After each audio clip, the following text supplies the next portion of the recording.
Now, Quando Rondo, this is King Von. Gotta talk about this one real quick. It's been a while since we spoke about Quando Rondo. He's been laying low for obvious reasons. An assassination attempt was carried out on his life earlier this year, so that's a pretty good reason to stay low-key. Would you not agree? I would. Last night, Quando Rondo dropped a joint project with Top, aka Youngboy. The project is titled 3860, and it's a 16-track collab project with Youngboy and Quando. On this one record from the project titled Want Me Dead, Quando had a little bit of smoke for King Von, and this is what he said. My favorite op dead. He's talking about Von, and then he says, sister talk too much. No, I don't like the bitch. That's a diss towards Von's sister. Her name is Kayla. And then he ends it by saying, Lil Timmy rolled her brother up. Lil Timmy is, of course, Quando's right-hand man, the man who pulled the trigger and killed King Von on that very day of November 6th when Von was shot and killed outside that hookah lounge in Atlanta. So this right here by Quando is interesting for a couple of reasons. First of all, let's talk about what I mentioned earlier. As y'all might have noticed, Quando has been laying extremely low for the last couple months. A few months back, he was the intended target of a shooting which happened in broad daylight in West Hollywood, Los Angeles. The shooting specifically went down at a gas station in Los Angeles in the Beverly Grove area. Officers responded to a call regarding a shooting that went down in the immediate area just a little before 5:30 p.m. Three men in a white sedan with all black clothing came out the alley, pulled up alongside Quando and his guys as they were getting gas at the gas station,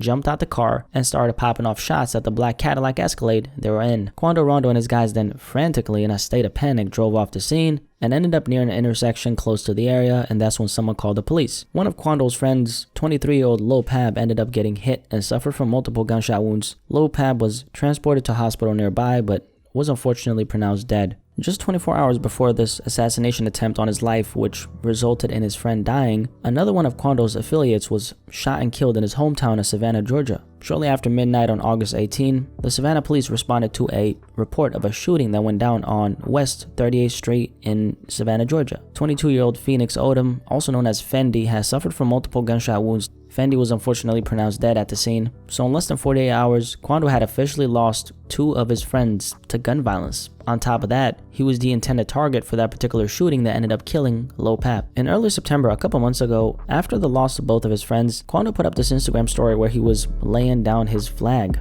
In other words, he publicly denounced his gang affiliation. Obviously, Quando just felt like he was not cut out for the life. Something he got a lot of backlash for from a lot of gang members. Essentially, they were telling him, hey, little bro, it's too late. Once you're in the life, you can't really backpedal and cut ties with it just because you lost some of your folks. The fact that Quando thought that he could just put down his flag and boom, everything is, done, that's crazy. From my very limited, knowledge of the streets, I'm a square ass nigga, so I don't have too much knowledge of it. But from the little knowledge I have, that's obviously not how shit works. Once you're in it, you got your foot in it, and things just aren't as simple as stepping away.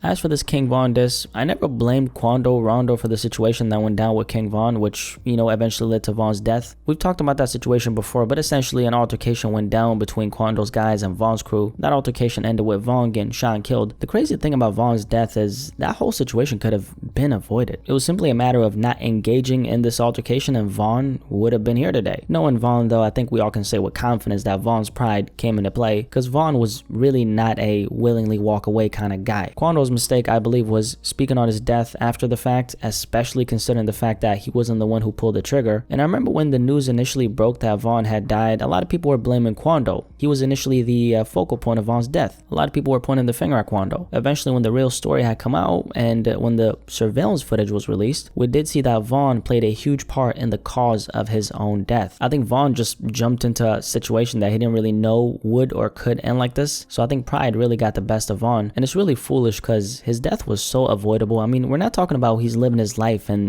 trouble comes and finds him. We're talking about he saw trouble and then jumped into that trouble, and that ended in his untimely death. For Quando, though, I think speaking on this once again is very foolish because you've already gone through so much in the last year. On top of losing two of your homies to gun violence within 48 hours and having an assassination attempt carried out on your life, you also denounce yourself from any gang affiliation, and now you're going backwards again. I think Quando has either forgotten all the pain he was feeling when when his friend was dying in front of him and he was screaming in agony, or he just doesn't care, which is unfortunate because if there's one rapper who I think should really focus on staying out the way and not antagonize anybody, it's Quando. He was literally inches away from getting got, and here he is once again just going backwards, and that's sad. If going through what Quando Rondo went through won't humble him enough to stay out the way, I don't know what will. From covering hundreds of similar stories, these kinds of things usually end in one outcome, and I think you know what outcome that is. The fact that I don't even have to say it and you already know what I'm talking about is sad when you really think about it. Anyway, like this video if you enjoyed it. Quando Rondo, this is King Von. Any thoughts on this? Curious to hear what you have to say, so yeah,